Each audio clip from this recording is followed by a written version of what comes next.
আজকে আমি পাঠ করব বিশ্বকবি রবীন্দ্রনাথ ঠাকুরের সহজ পাঠের একটি কবিতা।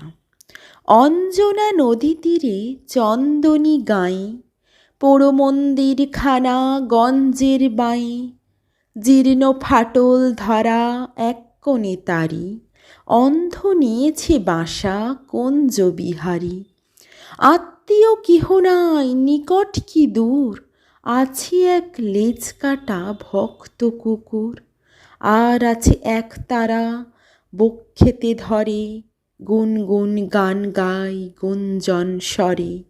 গঞ্জের জমিদার সঞ্জয় সেন, দুমুঠো অন্ন তারে দুই বেলা দেন।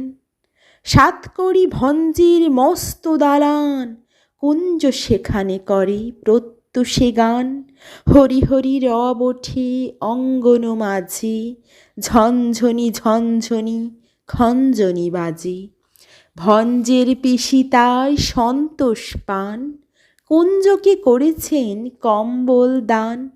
চিড়ে মুড়কিতে তার ভরি দেন ঝুলি, পৌষে খাওয়ান ডেকে মিঠে পিঠে পুলি।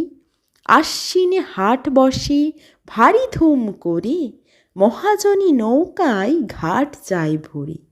হাঁকাহাঁকি ঠেলাঠেলি মহাসড়গোল, পশ্চিমে মাল্লারা বাজাই মাদল। বোঝা নিয়ে মন্থর চলে গরু গাড়ি, চাকাগুলো ক্রন্দন করে ডাক ছাড়ি। কল্লোলে কোলাহলে জাগে এক ধ্বনি, অন্ধের কণ্ঠের গান আগমনী। সেই গান মিলে যায় দূর হতে দূরে, শরতের আকাশেতে সোনার রোদ্দুরে।